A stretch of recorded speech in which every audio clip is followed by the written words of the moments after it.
Allora, rieccoci insieme. Per chi si fosse sintonizzato adesso qui con noi, vi ripresento i nostri illustri ospiti per la serata, per un approfondimento che, come vedete dal titolo, sarà anche molto intrigante e allettante, perché parleremo di autonomia. Ricorre appunto, lo ripeto, l'anno dal referendum che c'è stato intorno al 22, se non sbaglio, ottobre dell'anno scorso, quindi ormai ci siamo prossimi. E ricordiamo i punti fondamentali, a che punto siamo della situazione. Poi ci sono i puntini, Europa. C'è anche l'Europa di mezzo, perché comunque noi siamo in Europa e quindi vediamo quanto ci intriga in questa questione la faccenda europea. Andremo poi alle elezioni europee e vedremo se maggiori forme anche di autonomia e di forza degli stati può intromettersi in qualche modo in questi processi importantissimi. Gianangelo Bellatti, consigliere Camera di Commercio italo-tedesca, esperto di Unione Europea, ben arrivato qui con noi. Grazie. Stefano Bruno Galli, assessore all'autonomia della regione Lombardia, docente di storia delle dottrine politiche, facoltà di scienze politiche all'Università degli Studi di Milano, grazie anche a lei, quota Lega.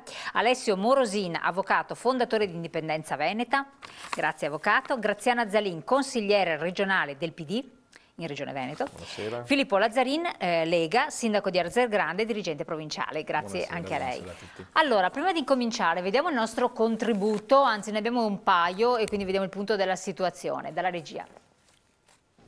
Siamo a un buonissimo punto, fatti i tavoli tecnici, io ho predisposto una bozza e spero proprio che velocissimamente si possa arrivare. Si può ancora aspettare i 9 decimi di cui si parlava all'inizio? È un calcolo che viene fatto nel momento in cui vedrete il tipo di trattenimento di risorse, non ci siamo lontani. Non più 9 decimi dei proventi delle tasse da mantenere in Veneto, ma qualcosa di molto vicino. All'inaugurazione della Fiera Vicenza Oro, il ministro per gli affari regionali e le autonomie Erika Stefani corregge il tiro sulla legge per l'autonomia, il cui percorso si è fatto più accidentato. A complicare i piani del governo le richieste presentate, oltre che dal Veneto, anche da altre 7 regioni. Tramonta quindi l'ipotesi di una legge delega che sarebbe più soggetta a modifiche. Si va verso un'intesa sulle singole materie che sia valida per tutti. L'obiettivo rimane comunque di averla pronta entro il 22 ottobre. Ma costo zero per le tasche dello Stato?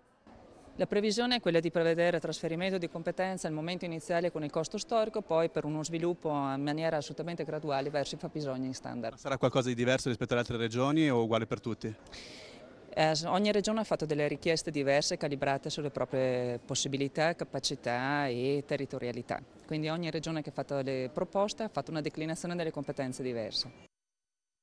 Si torna a parlare di autonomia in un faccia a faccia ieri sera tra il governatore del Veneto Luca Zaia e il ministro per gli affari regionali Erika Stefani in Aula Magna al Bo. Giocava in casa il governatore, il ministro è vicentina, è leghista e si è laureata presso l'Università di Padova, ma non si è comunque sottratto alle domande sfruttando l'occasione per ribadire il volere del popolo veneto che il 22 ottobre 2017 ha detto un sì ben chiaro all'autonomia regionale. L'unico governatore a giocarsi onore e faccia in Italia, in caso di flop avrebbe dovuto dimettersi, ricorda alla gremita platea formata dalle più alte cariche pubbliche e militari cittadine, oltre ai molti illustri accademici ospiti. La legge delega entro fine ottobre, questo è il passo successivo, oltre a strappare più competenze possibili e soprattutto che i 9 decimi delle tasse non prendano la via della capitale. Però manchi poco, visto e considerato che stiamo lavorando all'acremente, come si direbbe. C'è un bel progetto, abbiamo già analizzato le 23 materie, il ministro Stefani sta facendo un bel lavoro e spero che già la volta del 22 ottobre 2018, a un anno dal referendum, ci siano delle novità. Un iter presentato in tempi celerissimi per quanto riguarda l'autonomia. Tutte le materie saranno accolte, tutte le varie richieste, le 23 materie? Quello che noi chiediamo, poi il governo dovrà accogliere o meno, però il fatto che il ministro Stefani abbia confermato che si lavorerà sulle 23 materie ci fa ben sperare. Perché le critiche sui 9 decimi? Ma perché si critica sempre tutto, sono gli stessi che dicevano che non bisognava fare il referendum. Allora, questa è la situazione in Veneto. Vorrei incominciare con lei, Assessore, poi per spiegarci bene tecnicamente avremo il dottor Bellatti, ma poi tutti gli altri che supporteranno. Qual è la situazione invece per la Lombardia? Per la Lombardia è più o meno simile al Veneto, nel senso che noi abbiamo predisposto un dossier con le nostre richieste di autonomia che abbiamo consegnato al ministro Stefani alla fine di giugno, primi di luglio, si sono aperti i tavoli tecnici e adesso stiamo elaborando l'intesa con il governo. Se non andiamo in Consiglio dei Ministri insieme al Veneto andiamo subito dopo, questo è il punto. Ma le vostre esigenze, aspettative, Sì. materie, si era parlato, eccetera, dove puntate?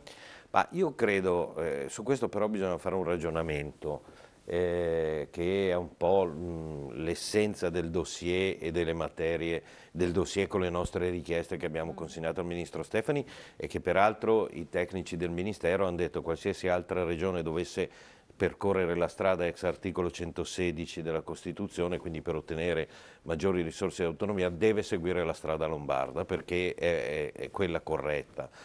Vale a dire, secondo me bisogna pensare in modo moderno, in modo nuovo il tema dell'autonomia. Ingessarlo alle 23 competenze scritte nella Costituzione è sbagliato, perché oggi come oggi non esistono, mi perdoni l'espressione, non esistono materie, non esistono competenze, esistono funzioni di carattere legislativo o di carattere amministrativo. Le faccio un esempio, la protezione civile, io potrei andare dal Ministro Stefani e dire per la Lombardia voglio la protezione civile. La protezione civile si divide in reclutamento dei volontari della protezione civile, formazione dei volontari della protezione civile, albi dei volontari della protezione civile. Queste sono tutte funzioni esercitabili e allora ogni regione in base alle proprie caratteristiche, alla propria vocazione economico-produttiva, alla propria capacità fiscale, deve chiedere delle funzioni di carattere legislativo o di carattere amministrativo. Questo è il regionalismo differenziato di cui ha parlato il Ministro Stefani, cioè ognuno fa delle richieste diverse. Noi chiediamo tutte e 23 le competenze anche noi, ma con un particolare accento su quelle funzioni che possono rendere ancora più grande la Lombardia.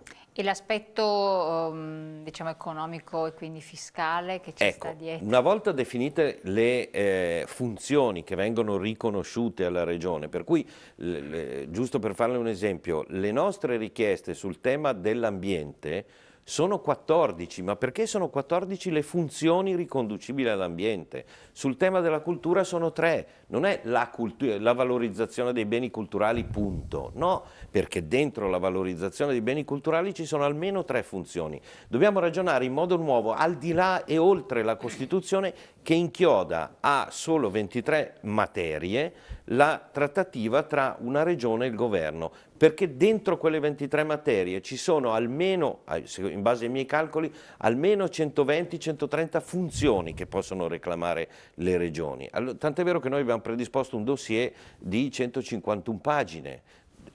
Ogni pagina è una richiesta dove c'è scritta la funzione legislativa o amministrativa che chiediamo e le norme dello Stato che coinvolgono questo tipo di funzione.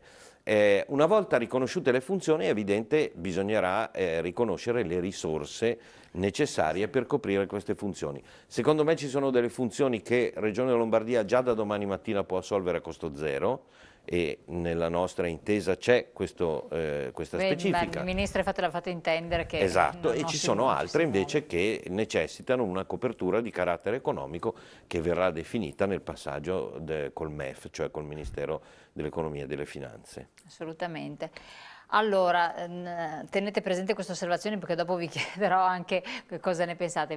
Gianangelo Bellati, inquadriamo quanto diceva anche l'assessore, quanto si prospetta per il Veneto, vediamo di spiegare insieme, spiegare in modo più semplice possibile ai nostri telespettatori, magari supportati anche da delle slide che visualizzano un po' qual è la situazione e cosa stiamo parlando. Beh, ecco, io ringrazio intanto l'assessore e professor Stefano Galli perché ha spiegato in maniera molto semplice, ha introdotto in maniera molto semplice questo tema che è un tema molto complesso e è un tema che si basa sulla applicazione dell'attuale Costituzione, quindi non prevede delle modifiche, è semplicemente l'attuazione di quanto è stato previsto con la modifica, l'ultima vera grande modifica costituzionale, quella che noi chiamiamo fra l'altro la riforma del titolo V.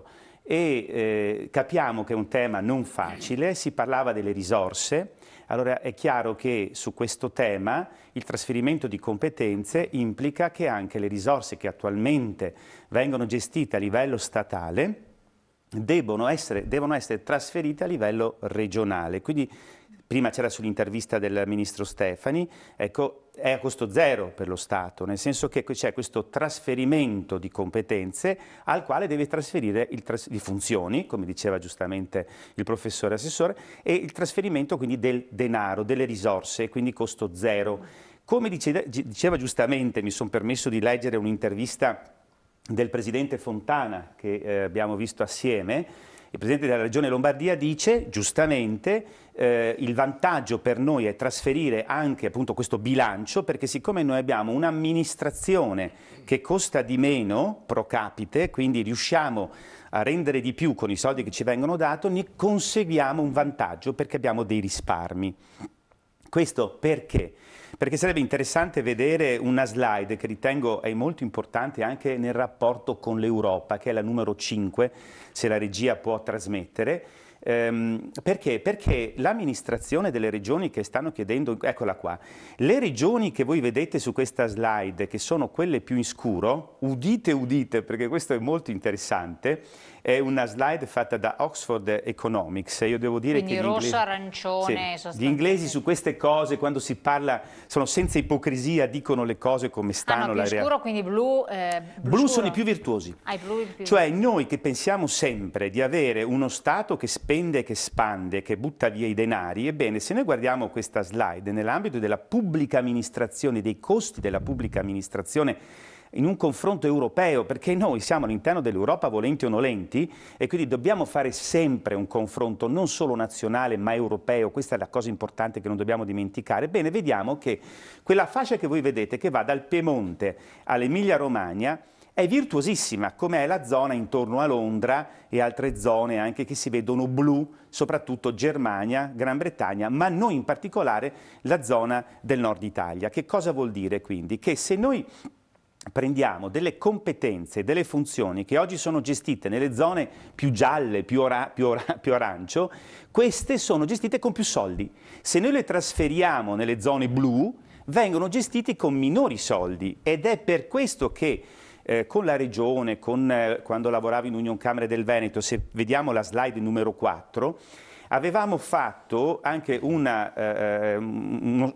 gioco statistico, una proiezione che nel Veneto post-decentramento, e guardate che con la Lombardia il discorso è tal quale, anzi la Lombardia è ancora leggermente più virtuosa del Veneto, esatto. Ci tiene l'assessore. L'assessore ci tiene a dirlo, ma noi che guardiamo i numeri non vogliamo nascondere le cifre, è così, quindi è così.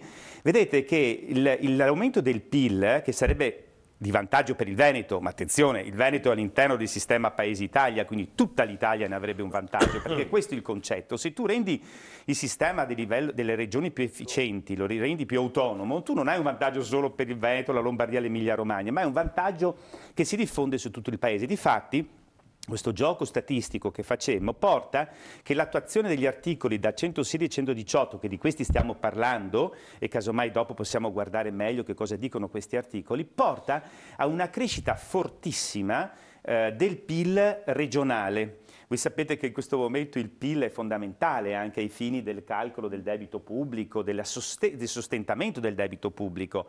Quindi se noi riuscissimo a trasferire queste competenze, avremmo un gran disagio senza toccare, qui chiudo questa prima parte, il cosiddetto residuo fiscale, che mi onoro di dire siamo stati fra i primi, in questo caso sì, come Veneto, come Regione, come Union Camere del Veneto e come CGA di Mestre, abbiamo tirato fuori il concetto di residuo fiscale, che sono quei soldi che noi paghiamo di tasse e che non vengono spesi nel territorio di quella regione che li produce, ma vengono trasferiti, tra virgolette, regalati ad altri territori. Questo è un altro aspetto. Certo, questo qua che è il famoso 3 decimi, perché circa un 2,5-3 decimi a seconda dell'anno che viene dato fuori regione, è un altro aspetto. Quindi non dobbiamo confondere, e su questo anche l'assessore ha fatto un intervento, un'intervista molto chiara. Un conto è il trasferimento di funzioni e competenze con relativo bilancio, un conto è invece il residuo fiscale, che è un privilegio di alcune regioni, tipo Trentino Alto Adige, la stessa Sicilia, Valle d'Aosta, eccetera. Un ultimissimo punto che pongo all'attenzione però di tutti, e lo pongo come domanda a tutti, è la riflessione. Quando io trasferisco un bilancio di funzioni e di competenze non basta. C'è un problema di trasferimento di personale, su questo vorrei fare una riflessione, la lascio anche a voi, perché già le Bassanini, quando Bassanini era federalista, poi ha un po' lasciato mi sembra, però all'inizio era molto federalista, questo trasferimento di competenze implicherebbe anche il trasferimento di personale, perché il personale costa, noi non è che dopo possiamo assumere nuove persone per gestire. Su questo si sta, per esempio, riflettendo, perché è un punto delicato dove non ho visto nessuno che abbia fatto degli interventi. E un'ultima provocazione, l'Europa, visto che c'è scritto puntini puntini Europa. C'entra. L'Europa c'entra in questi discorsi, sicuro, ma sta aiutando il sistema dei paesi a raggiungere quel grande obiettivo che era dell'Europa originaria, quella della pace, degli Schuman, degli Spinelli, eccetera, dell'Europa delle regioni? O stiamo andando solo verso un'Europa di stati? E questo che cos'è? È un blocco per noi alla fine o è un aiuto per arrivare ad avere queste autonomie differenziate? L'Europa attuale sappiamo che non sarebbe molto favorevole a questo. Allora, adesso tocca a voi fare osservazioni in merito. Io direi di dare pubblicità rapidissimi, così abbiamo più tempo, e quindi restate con noi, tra pochi secondi la parola agli altri interlocutori. Scusa.